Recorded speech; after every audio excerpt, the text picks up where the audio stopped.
My biggest fear was rebuild, but I think we're already well into it. Um, it's like, how do we get back to a place where we once were? You know, I also own a wine bar too. I should say, in this time, everything's happened in my 23, 24 years of being in business has happened very organically and natural. And this was no different. During the pandemic, a friend of mine came to me and asked me to find them a place to do a pop-up for their wine bar. And I thought of it right away. Nikki Beach be great. Called the Nikki Beach team, and within 2 weeks we had a contract signed of doing a pop-up. And that pop-up now is a permanent location. And it's the first natural wine bar in South Florida, all natural wine bar, which means basically like organic wine. It's the way that wine was made, originally made years and years and years ago. So we,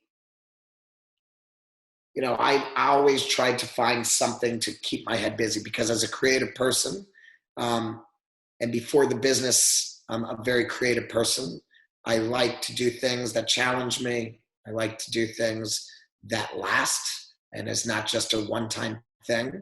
And in Margot, the natural wine bar, it was something that I was really interested in. It was all outdoors. I love bringing people together, and I love having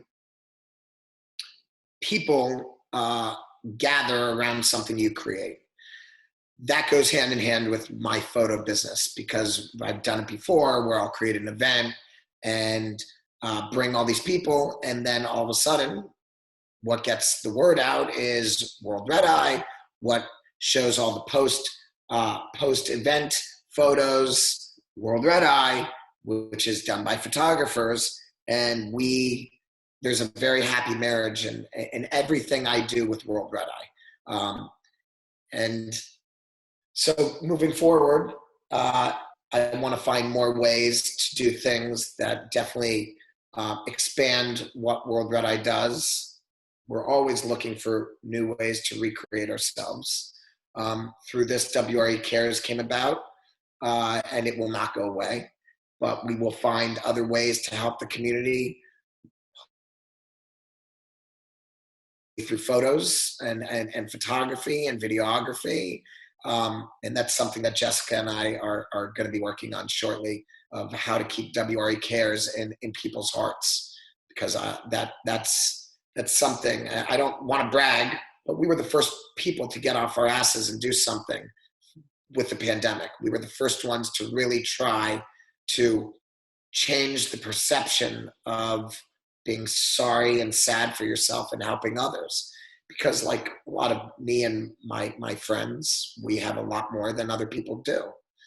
And we're going to see people hurt for a long time after this. So to answer that question in short, it's how to really keep WRE Cares at the top of people's tongues like World Red Eye is.